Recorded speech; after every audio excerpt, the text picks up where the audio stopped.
नमस्कार, मैं सुनीता कथा मंथन में आप सबका स्वागत करती हूँ। कथा मंथन में आज सुनिए कमलेश्वर जी की कहानी दालचीनी के जंगल। जब भी उसे मौका मिलता तो वह मुर्दा घर में जाकर बैठ जाता। वैसे उसे अस्पताल में कभी कभी लोगों ने इधर उधर बैठे या घूमते भी देखा था। किसी को कुछ भी पूछने की जरूरत नहीं पड़ती थी। अस्पतालों या स्टेशन पर कौन किसे पूछता है कि तुम कहाँ से आए हो। मरीज और मुसाफिर से कोई उसका नाम धाम नहीं पूछता। उस दिन वह आराम से मुर्दा घर में ही बैठा था। वैसे जगह तो नहीं थी। मुर्दे एक दूसरे पर बोरों की तरह चिने हुए थे। मुर्दा घर से ज्यादा गोदाम सा लग रहा था। उसे इस बात से राहत मिलती थी कि कुछ मुर्दे बोलते नहीं थे। इंसानी आवाजों से उसकी नसें फटने लगती थी। दिमाग में आवाज धुंध की तरह गूंजती थी तो उसे लगता जैसे उसकी खोपड़ी में आतिशबाजी बाजी की चरखियां घूम रही हों। उड़ती चिंगारियां कानों के रास्ते निकल रही हों। ऐसा तभी होता था जब मुर्दा घर के बाबू के साथ कोई किसी मुर्दे की शिनाख्त पहचान के लिए आता था। कुछ आवाजें तभी आती थी और उसके दिमाग में चरखियां चलने लगती थी। ज्यादातर मुर्दे ऐसे थे जो गैस की घुटन से मरे थे और अब सांस रोके हुए आराम से पड़े थे। उनमें से बहुत से मुर्दों को वह अच्छी तरह पहचानता था, बस उनके नाम उसे याद नहीं थे। मुर्दों को भी उसका नाम याद नहीं था। अपने नाम को याद करने के लिए वह दिमाग पर बहुत जोर डालता था, पर उसे याद ही नहीं आता था। कभी कभी तो अपना नाम याद करते हुए उसके दिमाग से खून के फव्वारे छूटने थे और चरखियां भी चलने लगती थी। खून और आग के इस तमाशे में वह बेहाल और बदहाल हो जाता और तब उसे मुर्दा घर में ही खामोशी और शांति मिलती थी। फुहारे धीरे धीरे सूख जाते और चरखियां बुझ जाती थी, लेकिन फिर कुछ और होने लगता था। उसके फेफड़ों में गर्म लू के अंधड़ चढ़ने लगते थे और आंखें फुलझड़ियों की तरह चिटचिटाने लगती थी। सामने सलमा सितारे उड़ने लगते थे। कभी कभी मुर्दे आपस में बात करते थे और किसी एक मुर्दे के सुख दुख में शामिल हो लेते थे। अच्छा हुआ अब आराम से तो सो रहा है, नहीं तो रोज आकर सूदखोर सताता था। बेचारा भागा भागा चुपता फिरता था। 5 लड़कियां थी सामने और एक लंगड़ा बेटा। 3 लड़कियां तो पार लग गई। वे सुल्तानिया अस्पताल के मुर्दा घर में पड़ी हैं। 2 का पता नहीं। दूसरा मुर्दा खबर देता तो तीसरा पूछ लेता, इसे मालूम है? मालूम है तभी तो इतनी बेफिक्री से पड़ा है, चैन की नींद ले रहा है। कोई औरत नहीं आई अपने यहाँ? वो सब सुल्तानिया में पड़ी हैं। आखिर इज्जत का सवाल भी तो है। मर्द मुर्दा घर में वो लाशरम से मर ना जाती। जब मुर्दे बातचीत कर रहे थे तब उसे अपनी बीवी का ख्याल भी आया था। उसकी सूरत सामने नाच रही थी, पर नाम उसका भी याद नहीं आता था।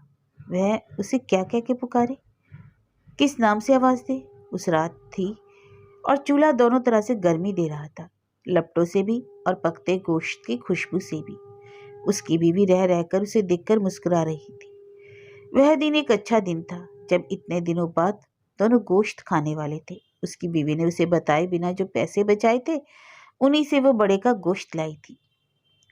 तुम्हें अगर 10 दिन कालिया ना मिले तो तुम मेरा कालिया बना देते हो, उसकी बीवी ने उसे मनोहार का कर जरा ताना दिया था और शौकी से मुस्कुरा दी थी। उसकी सहेली ने विदा के वक्त उसे कन्नौज के इत्र की एक छोटी सी शीशी दी थी, जिसका चावल बराबर फाहा वह अपनी तुड़ी में दबा लेती थी और तब वह कस्तूरी की तरह महकती थी। उसकी बीवी को अपने तराई के जंगल बहुत याद आते थे, जिनमें हिरणों के झुंड घूमते रहते थे और जहां बरसात के दिनों में भीग कर दालचीनी के पेड़ महका करते थे। उन भीगते जंगलों की महक उत्तरी हवाओं पर तैरती आती थी, जिसके लिए उसकी बीवी भोपाल में बहुत तरसती थी। उसकी बीवी का तन बदन भी दालचीनी के जंगलों की तरह भीगता और महकता था। मुर्दा घर में तेजाब महकता था, ठीक वैसा ही जैसा गैस फटने पर महका था, लेकिन अब वो आदी हो गया था इस तेजाबी गैस की महक का।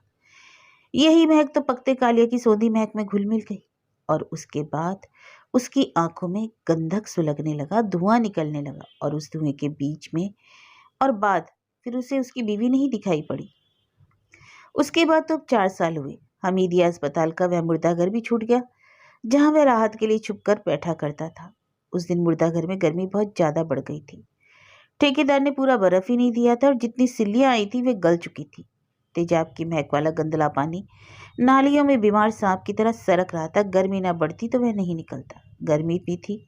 चौकीदार ने उसे देख लिया था, इसलिए निकलना ही पड़ा। जब दिमाग में फुहारे नहीं फूटते थे और चरखियाँ नहीं चलती थी तो कुछ एक टुकड़े उसे याद आते थे। उसके बाद उसे कुछ याद ही नहीं आता था। उसका नाम तो कभी याद ही नहीं आता था। मुर्दाघर से निकलकर वह चुपचाप जहांगीरबाद की तरफ चला गया। फिर छोला रोड से स्टेशन, ग्रीन पार्क, शाहजहानाबाद में से घूमता हुआ लोहा बाजार और फिर ठंडी हवा ने उसे खींचा था तो श्यामला हिल्स की तरफ निकल गया। राहत तो कहीं मिलती नहीं थी और मुर्दाघर का चौकीदार कुछ जरा ज़्यादा चौकस हो गया था। अब वो घुसने ही नहीं देता था और घुस भी जाए तो वह गालियां देकर निकाल देता था। गनीमत यही थी कि जब से गैस फटी थी भला उन लोगों का जो मुफ्त लंगर चला रहे थे, इसलिए उसे खाना मिल जाता था। वे दवाइयाँ भी देते थे और वह तो दवाइयों से परे जा चुका था, लेकिन उसे कुछ भी तो पूरा पूरा याद ही नहीं आता था।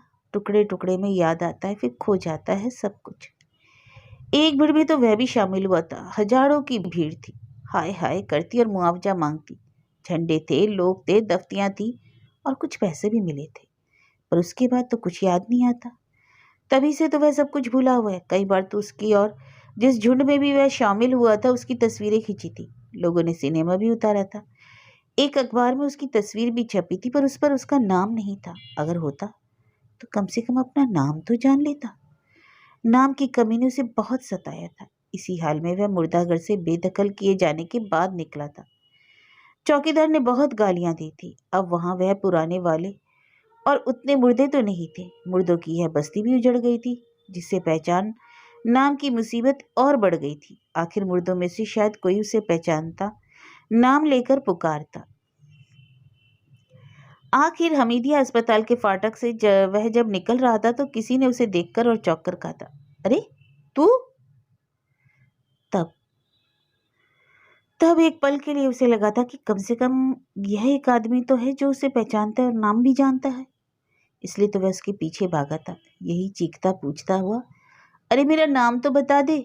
लेकिन पहचानने वाला आदमी तो इस बुरी तरह डर के भागा था कि चौक बाजार तक पीछा करने के बावजूद वह उसे नहीं पकड़ पाया और फिर उसी तरह अनाम गुमनाम रह गया था। इस दौड़ भाग के बाद उसके दिमाग में खून के फुहारे फिर फूट पड़े और आतिश की चरखियां फिर चलने लगी। दौड़ते दौड़ते वह हांफने लगा और पस्त होकर तालाब किनारे बैठ गया। उन्हीं झीलों के कारण दक्षिण भोपाल के लगे लोग बच गए थे, नहीं तो शायद पूरा का पूरा भोपाल बेहोश पड़ा होता, अंधा हो जाता या हर एक के फेफड़े फट जाते, एक पूरा का पूरा शहर मर जाता। वही झील किनारे तब कुछ लोग बात कर रहे थे। बहुत बड़ी कंपनियां अमेरिका की, उनके लिए हमारी जान की कीमत कीड़े मकोड़ों से ज़्यादा नहीं। वे तो आज से 30-40 वर्ष पहले अपना गेहूं समुंदर में फेंक देते थे जब अपना भारत भूखों मरता था। इन्होंने जानबूझकर यह कंपनी भारत में लगाई थी और वे अपनी गैसों को आजमाना चाहते थे। वह होश आते आते यह सब सुन रहा था, फिर बेहोश हो गया। उसे सबसे ज़्यादा अफसोस इसी बात का था कि वह आदमी जो उसे उसका नाम बता सकता था भगदड़ की भीड़ में खो गया और अब उसे उसका नाम बताने वाला तो कोई नहीं था। शायद शायद वह भोपाल को पहचानता था, भोपाल का नाम भी जानता था, पर भोपाल ना तो उसे पहचानता था ना उसका नाम जानता था। इसी जान पहचान और नाम झंझट को निपटाने के लिए उसने सोचा था कि वह अपनी ससुराल चला जाए, तराई वाले इलाके में जहाँ दालचीनी के जंगल महकते थे और कस्तूरी वाले हिरन घूमते थे। पर उसे तो अपनी बीवी तक का नाम याद नहीं, ना उसकी।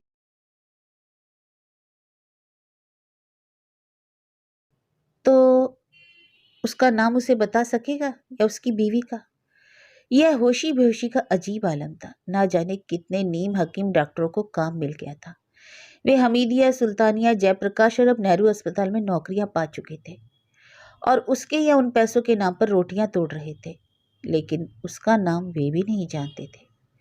भारत भवन में किसी बड़े जलसे के विरोध में उसे भी एक बैनर पकड़ा दिया गया था, भोपाल गैस त्रासदी, जश्न मत मनाओ, हमारा मातम मनाओ। लेकिन भारत भवन वालों ने भी उसे नहीं पहचाना। उसने सुना था कि उसका कोई शायर 1 लाख रुपए की थैली उसी भवन में उसी जैसों की रहनुमाई करते हुए ले आया था। पर ना उसे उसे अपने शायर का नाम मालूम था, ना शायर को उसका। खैर, पैसे की उसे जरूरत नहीं थी। कभी सरकार दे देती थी तो कभी कुछ अमेरिका वाले चंदा देकर भेजते थे, लेकिन जो फुहारे उसके सिर में फूटते थे और सुलगती हुई चरखियां चलती थी, वो उसे जीने नहीं देती थी। और अब तो उसे दवा भी नहीं मिलती थी।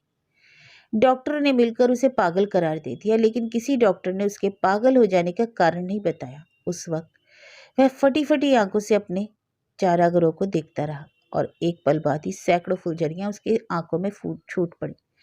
तब से उसकी जिंदगी 12 बाट हो गई।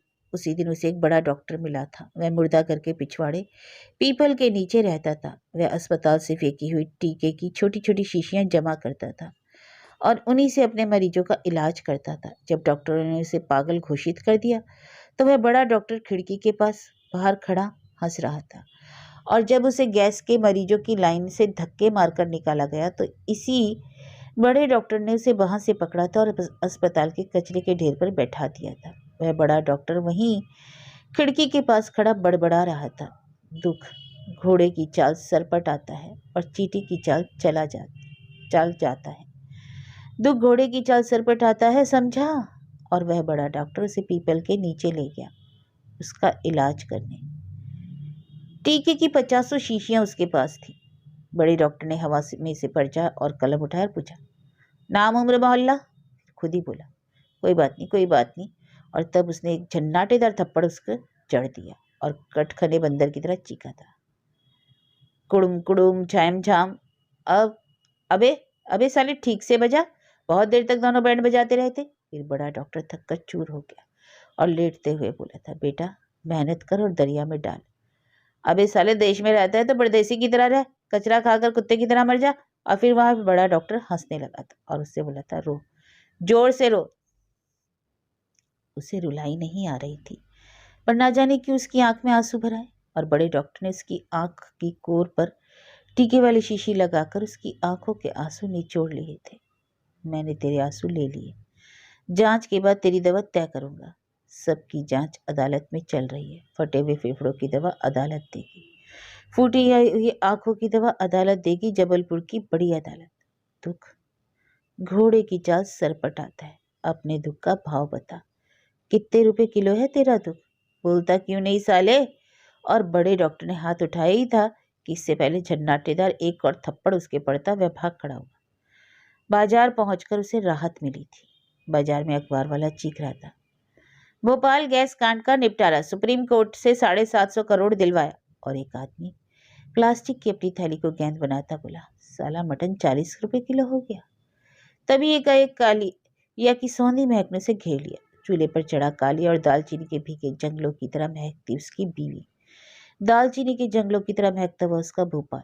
सब जीते जागते थे, जंगल भी, वह भी, उसकी बीवी भी। उसने फिर दौड़ लगाई। बड़ा डॉक्टर टीके की शीशियां हिला हिलाकर आंसुओं की जांच कर रहा था। अभी उसकी जांच रपट तैयार नहीं हुई थी। वहां से वह सेफिया कॉलेज की तरफ भागा। भागता भागता जहांगीराबाद पहुंचा। इस दौड़ में उसे 4 साल लग गए थे। जहांगीराबाद की झोपड़पट्टी में जब वह पहुंचा तो अपनी झोपड़ी का रास्ता उसे नहीं मिला। उसे लगा वह अपने घर का रास्ता भूल गया है। यह तो कब अच्छा हुआ कि जब वह बदहवास सा रास्ता घूम रहा था तो किसी ने उसकी बाह पकड़कर पूछा था, तू कहाँ था अब तक? उस किसी ने इतना ही पूछा था। उसने कस कर उसे पकड़ लिया ताकि वह भागने न पाए, उसका नाम बता जाए। उस किसी ने फिर सवाल किया, तू अब तक कहाँ था? तू मेरा नाम जानता है? नाम? क्यों मस्करी करता है? मुश्ताक, मुश्ताक, मुश्ताक, मुश्ताक। आवाज जैसे सब दिशाओं से गूंजती चली गई और इसी के साथ उसे रेलगाड़ी की सीटी, रिक्शे तांगों की आवाज साफ साफ सुनाई पड़ने लगी। सब कुछ जैसे नाम लौटने के साथ ही अपनी जगह लौट आया। मुश्ताक दर्जी की दुकान में मशीन चलने लगी थी और कपड़े सिलने लगे थे और उसकी बीवी प्यार से झगड़ने लगी थी कि तुम दूसरी औरतों का नाप मत लिया करो, मुझे अच्छा नहीं लगता। तूने इतनी मेहरबानी की है यार, तो मुझे मेरे घर का रास्ता भी बता दे। मुश्ताक ने उस किसी से पूछा था। तेरा घर? तेरा घर तो अब रहा नहीं मुश्ताक, उसने बताया। क्यों? मेरी बीवी? और अपने दिमाग पर जोर डालने के बाद भी जब मुश्ताक को अपनी बीवी का नाम याद नहीं आया तो उसने आहिस्ता और शर्मिंदगी से पूछा, मेरी बीवी का नाम क्या था? कि उसका नाम भी भूल गया? भूलना ही बेहतर था। अच्छा किया। क्यों अच्छा किया? खैर वो बाद में, पहले जरा नाम तो याद दिलाया। शबनम। हाँ, शबनम, शब्बो। और फिर जैसे दूर दिशाओं से आवाज गूंजने लगी, शब्बो, मुश्ताक। अपनी लौटी हुई खुशियों के जोश में उसे सब कुछ याद आ गया था, वह सब कुछ पहचान गया था। उसने उस किसी जिसका नाम उसे अब याद आ गया था, उसी दुल्हन को छाती से लगा लिया। मेरे दोस्त, मेरे यार, तूने मुझे मेरी सारी दुनिया लौटा दी। चल घर तो चल। दुल्हन, शब्बो चाय बनाएगी। शब्बो अब इधर नहीं है, दुल्हन ने मायूसी से बताया। क्यों, कहाँ चली गई? मायके लौट गई? मुश्ताक ने पूछा। नहीं, वो छज्जा देखता है मुश्ताक, वो छज्जा जिस पर टीवी की छतरी लगी है, वो कबूतरों की छतरी वाला छज्जा नहीं, वो जो दुल्हन बता रहा था। शब्बो 3 साल से वहीं बैठती है। 1 साल तो उसने जैसे तैसे तेरा इंतजार किया, फिर वही उस छज्जे वाले कोठे पर बैठने लगी। क्या करती? ना तू था, ना जिंदगी का कोई वसीला था। एक भयानक सन्नाटे में मुश्ताक का दिमाग सुन रह गया। फिर दालचीनी के जंगल नायलॉन की साड़ियों की तरह धू धू करके जलने लगे। दिमाग में खून के फुहारे छूटने लगे। मुश्ताक ने चारों तरफ देखा, हल्के से मुस्कुराया, फिर एकदम चीखता हुआ दौड़ पड़ा। वह जगह जगह रुकता था, चीख चीख कर कहता था, full plate 4,000, half plate 50,000, quarter plate 4 lakh. कितना गोश्त हुआ? हिसाब लगाओ, कितना गोश्त हुआ? फिर दौड़ पड़ता। कहाँ, उसे खुद पता नहीं था। फिर कहीं रुककर चीखता था, हिसाब लगाओ, घटाओ, जोड़ो, तकसीम करो। 7 अरब 50 करोड़ पैसों का पहाड़। श्यामला हिल्स नहीं, अमेरिका पैसों का पहाड़। फुल प्लेट 50,000, जोड़ो, घटाओ। हमीदिया अस्पताल के गेट पर पहुंचकर मुश्ताक लगभग भाषण सा देने लगा था। सबकी जांच अदालत में चल रही है। Maithili iso cyanide gas MIC हवा में बह रही है। फटे हुए फेफड़ों की दवा अदालत देगी, फूटी हुई आंखों की दवा अदालत देगी। जानता है, तू घोड़े की तरह सर पटाता है। भोपाल गैस कांड का निपटारा, अमरीकी पैसों का पहाड़, दालचीनी के जंगल चल रहे हैं। पता है, पता है तुम्हें? मटन 40 रुपए किलो खरीदा तुमने। मस्ती करो बेटा, मस्ती करो। बोलते बोलते इसी समय मुश्ताक के एक झन्नाटेदार झापड़ पड़ा। तमाशबीन देखकर हंस पड़े। बड़ा डॉक्टर मुश्ताक को पकड़ कर ले गया था, वही पीपल के नीचे जहां उसकी टीके वाली शीशियां रखी थी। मुश्ताक वहीं बैठ गया, हंसता हुआ। तभी बड़े डॉक्टर ने पूछा, अरे क्या बक रहा था वहां पर? मुश्ताक ने उसे देखा, फिर बड़बड़ा, पैसों का पहाड़, औरत का जिम 20 रुपए रात, मटन 40 रुपए किलो, इंसान का गोश्त 11 रुपए किलो। कितने रुपए किलो है तेरा दुख, बताता क्यों नहीं साले? बड़ा डॉक्टर चिल्लाया था। फिर शीशी हिलाते हुए बोला था, जांच के बाद तेरी दवा तय करूंगा। और फिर बड़े उत्साह से दोनों बैंड बजाते रहे थे।